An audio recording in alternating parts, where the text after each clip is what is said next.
మీ పిల్లలు ఫారెన్లో చదవాలనేది మీ కల? మీ కలను నిజం చేసే ఏకైక సంస్థ విదేశ్ కన్సల్ట్స్.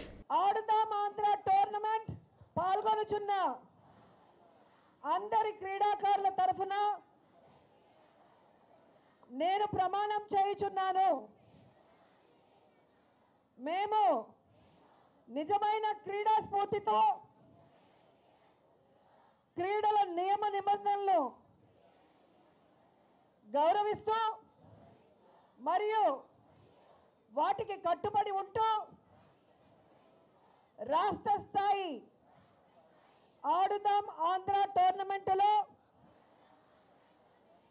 పాల్గొంటామని ప్రమాణం చేస్తున్నాము.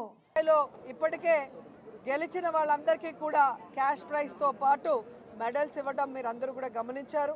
అలాగే సచివాలయ స్థాయి నుంచి బేసిక్ కిట్స్, టీషర్ట్స్, క్యాప్స్ ఇవ్వడమే కాకుండా నియోజకవర్గ స్థాయి నుంచి ప్రొఫెషనల్ కిట్స్, టీషర్ట్స్, క్యాప్స్తో పాటు మెడల్స్, ప్రైజ్ మనీ కూడా ఇవ్వటం మీరు గమనించారు. సో దాదాపుగా 12.5 కోట్ల రూపాయలని క్యాష్ ప్రైజ్గా ఈరోజు క్రీడాకారులకు అందించి క్రీడల పట్ల వాళ్ళకి మరింత ఆసక్తి పెంచే విధంగా ఒక మంచి ప్లాట్ఫామ్ని ఇవ్వటమే కాకుండా ఫ్రాంచైజీతో ఈరోజు ఎవరైతే ఈ 5 గేమ్స్లో ప్రతిభ చూపించారో వారిని నేషనల్, ఇంటర్నేషనల్ లెవెల్ క్రీడాకారులుగా రూపుదిద్దడానికి ఈ ఫ్రాంచైజీతో టైఅప్ చేసుకున్న విషయాన్ని కూడా మీ అందరికీ కూడా ఇప్పుడే తెలియజేయడం జరిగింది. సో ఆడుదాం ఆంధ్రాతో గేమ్స్ని కూడా యువతకు అందించారు. ఇంతవరకు యువతకి క్వాలిటీ ఎడ్యుకేషన్ ఇచ్చారు, అలాగే క్వాలిటీ మెడికల్ సపోర్ట్ ఇవ్వడం జరిగింది. అలాగే మీరు చూస్తే ఆ కుటుంబాలకి సంక్షేమ పథకాలతో వారున్న ప్రాంతాలకి అభివృద్ధిని కూడా ఇచ్చి జగనన్న ఏ విధంగా ఆశీర్వదించారో అవన్నీ ఒక ఎత్తైతే, ముఖ్యంగా క్రీడాకారులు రాష్ట్రం విడిపోయిన తర్వాత చాలా ఇబ్బందులు పడుతుంటే ఈరోజు వారికి కావాల్సిన మౌలిక వసతుల్ని కానీ, ఇండోర్ స్టేడియంస్ని కానీ అందించడమే కాకుండా వాళ్ళు వెళ్తున్న టోర్నమెంట్కి వాళ్ళకి క్యాంపులు కండక్ట్ చేసి వాళ్ళకి ట్రైనింగ్ కూడా ఫ్రీగా ఇవ్వడం జరుగుతుంది. అలాగే మీరు చూస్తే సమ్మర్ క్యాంప్స్ ద్వారా చిన్నపిల్లల నుంచి పెద్దవాళ్ళ వరకు అందరికీ కూడా వారికి ఇష్టమైన గేమ్లో రాణించే అవకాశాన్ని కల్పించాం. అంతేకాకుండా సీఎం కప్ని నిర్వహించాం నేను మంత్రి అయిన తర్వాత. అలాగే జగనన్న క్రీడా సంబరాలు లాస్ట్ ఇయర్ చాలా ఘనంగా 1 నెల పాటు చేశాం. అలాగే ఈ సంవత్సరం ఆడుదాం ఆంధ్రాతో మొత్తం రాష్ట్రంలో ఉన్న క్రీడాకారులు, క్రీడల పట్ల ఆసక్తి ఉన్న అందరూ కూడా గ్రౌండ్లో అడుగుపెట్టి ఈరోజు హ్యాపీగా ఆడుకునే అవకాశాన్ని కూడా కల్పించినందుకు క్రీడా శాఖ ద్వారా, అలాగే క్రీడాకారుల ద్వారా జగనన్నకి వీరందరి తరఫున కృతజ్ఞతలు తెలియజేసుకుంటున్నాను. సో ఇది చూసి కడుపు మంటతో ఏడ్చే పచ్చ ఛానళ్ళు ఈ మధ్య చూశాను.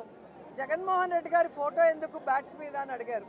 ఒక ప్రభుత్వం చేసే కార్యక్రమం మీద ముఖ్యమంత్రి జగన్మోహన్ రెడ్డి గారి ఫోటో కాకుండా దిష్టి బొమ్మ అయిన చంద్రబాబు నాయుడు ఫోటో పెడతారా అని నేను అడుగుతున్నా.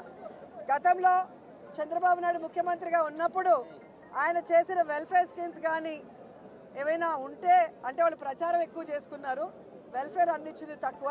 ఆ ప్రచారం మెటీరియల్ మీద చంద్రబాబు నాయుడు ఫోటో కాకుండా చిరంజీవి, పవన్ కళ్యాణ్ ఫోటోలు వేశారని నేను అడుగుతున్నా. ఈరోజు తెలుగుదేశం పార్టీ వాళ్ళ కడుపు మంట తారాస్థాయికి చేరింది. అటు సంక్షేమం, ఇటు వెల్ఫేర్, అలాగే మీరు చూస్తే ఇండస్ట్రీస్, అలాగే హౌసింగ్, ఈ విధంగా శరవేగంగా అన్నీ చేసుకుంటూ పోవటమే కాకుండా ఈరోజు యువతని కూడా ఆయన దృష్టిలో పెట్టుకొని వారికి విద్యను అందించడమే కాకుండా క్రీడల్లో కూడా వాళ్ళకి సముచిత స్థానాన్ని కల్పించే విధంగా ఈ ఆడుదాం ఆంధ్రాని తీసుకురావడంతో ఈరోజు వాళ్ళు మాట్లాడుతున్న మాటలు మీరంతా కూడా గమనిస్తున్నారు. సో వాళ్ళు తెలుసుకోవాలి, రాబోయే ఎన్నికల్లో ఈ ఆంధ్రప్రదేశ్ ప్రజలు చంద్రబాబు నాయుడు అండ్కోతో ఆడుకోబోతున్నారు. వీళ్ళందరినీ కూడా హైదరాబాద్ వరకు పారిపోయేలాగా తరిమి కొడతారని కూడా ఈ సందర్భంగా తెలియజేసుకుంటున్నా. మాట్లాడేటప్పుడు ఒకసారి ఆవిడ ఇప్పుడు ఏ పార్టీలో ఉందో ఒకసారి గమనించాలి. ఈ రాష్ట్రాన్ని విడగొట్టింది కాంగ్రెస్, ఈ రాష్ట్రానికి ప్రత్యేక హోదా లేకుండా చేసింది కాంగ్రెస్, ఈ రాష్ట్రాన్ని ముక్కలు చెక్కలు వైఎస్ఆర్ గారు చనిపోయిన తర్వాత చేయటమే కాకుండా ప్రజలకు అండగా ఉన్న జగనన్న మీద తప్పుడు కేసులు పెట్టి జైల్లో పెట్టడమే కాకుండా వైఎస్ఆర్ గారి పేరును కూడా ఎఫ్ఐఆర్లో చేర్చింది కాంగ్రెస్ పార్టీయే. సో నిజంగా జగన్మోహన్ రెడ్డి గారు ఈ రాష్ట్రం గురించి ఆలోచిస్తున్నారా లేదా అనేది ఈ రాష్ట్ర ప్రజలకు తెలుసు. ఆయన ఎప్పుడు కేంద్రం వెళ్ళి మోడీ గారిని కానీ కేంద్ర మంత్రుల్ని కలిస్తే రాష్ట్ర ప్రయోజనాల కోసమే మాట్లాడుతున్నారు. అధికారంలో ఉన్నప్పుడు రోడ్ల మీద కూర్చొని పోరాడరు. మంత్రులతో మాట్లాడి రావాల్సిన నిధుల్ని రాబట్టి ఏ విధంగా అన్ని కార్యక్రమాలని పూర్తి చేస్తున్నారో మీరే గమనిస్తున్నారు. ఈరోజు నేను షర్మిల గారికి ఒక సలహా ఇస్తున్నాను. అమ్మ షర్మిల గారు, రేవంత్ గారు కాంగ్రెస్లోనే ఉన్నారు కదా, మనకి రావాల్సిన 6,000 కోట్ల రూపాయలని 6,000 కోట్ల రావాల్సిన వాటిని తీసుకురండి రేవంత్తో మాట్లాడి. అలాగే 1,80,000 కోట్ల ఉమ్మడి ఆస్తులు ఏవైతే ఉన్నాయో వాటన్నిటిని కూడా సోనియా గాంధీతో రేవంత్తో మాట్లాడి తీసుకురావాలి. ఊరికే ఆంధ్రప్రదేశ్లో వచ్చి విషయం చెబితే ప్రజలు ఎవరు కూడా నమ్మే పరిస్థితి లేదు అని కూడా ఈ సందర్భంగా తెలియజేసుకుంటున్నా. కేవలం జగన్మోహన్ రెడ్డి గారి మీద విషం చిమ్మటానికే చంద్రబాబు నాయుడు, సోనియా గాంధీ ఈరోజు షర్మిల గారిని ఆంధ్రప్రదేశ్లో కాంగ్రెస్ పార్టీలో పెట్టి ఈ విధంగా టూర్లు పెట్టిస్తున్నారు అనేది చిన్న పిల్లోడిని అడిగినా కూడా చెబుతారు. ఎందుకంటే నేను తెలంగాణలో పుట్టాను, తెలంగాణలోనే పెరిగాను, తెలంగాణలోనే పెళ్లి చేసుకున్నాను. తెలంగాణ ప్రజలు నా ప్రజలు. నా జీవితాంతం ప్రాణం ఉన్నంత వరకు తెలంగాణ ప్రజల కోసమే పోరాడతానని ఒక పార్టీ పెట్టి ఈరోజు ఏ లబ్ధి కోసం ఆ పార్టీని కాంగ్రెస్లో విలీనం చేసిందో తెలంగాణ ప్రజలకి చెప్పాలి. ఏ లబ్ధి కోసం తెలంగాణ ప్రజల్ని గాలి కొదిలేసి ఇక్కడ జగనన్న మీద విషం చెబుతుందో కూడా చెప్పాల్సిన అవసరం ఉంది. ఈరోజు కాంగ్రెస్ పార్టీ తరఫున షర్మిల గారు కానివ్వండి, ఎవరు వచ్చినా కూడా వాళ్ళకి జీరో వాల్యూ.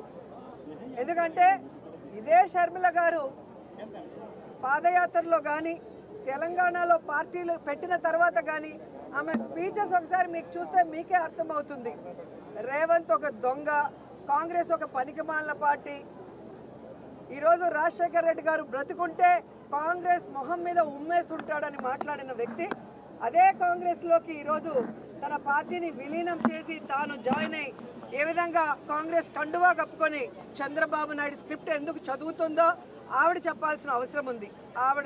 ఆవిడ ప్రశ్నలకి జగన్ గారు సమాధానం చెప్పాల్సిన అవసరం లేదు. ఈ రాష్ట్రం కోసం, రాష్ట్ర ప్రజల కోసం, ఈ రాష్ట్రం విడిపోయి నష్టాల్లో, కష్టాల్లో, అప్పుల్లో చంద్రబాబు నాయుడు కాంగ్రెస్ ముంచేసినా ఈరోజు కుంటి సాకులు చెప్పకుండా సమర్థవంతంగా పరిపాలిస్తూ తానిచ్చిన ప్రతి వాగ్దానాన్ని నెరవేరుస్తూ సంక్షేమం, అభివృద్ధి రెండు కళ్ళగా పరిపాలిస్తున్న జగనన్నకి ఈ రాష్ట్ర ప్రజలు ఎప్పుడూ అండగా ఉంటారు. ఆయన మీద విషం చెమ్మడానికి వచ్చే non local politicians Chandrababu Naidu అయినా, పవన్ కళ్యాణ్ అయినా, లోకేష్ అయినా, షర్మిల అయినా వీళ్ళు 2024 తర్వాత ఈ రాష్ట్రంలో కనబడరు. హైదరాబాద్కి పార్సిల్ చేసేస్తారు ప్రజలను కూడా చెప్తున్నారు.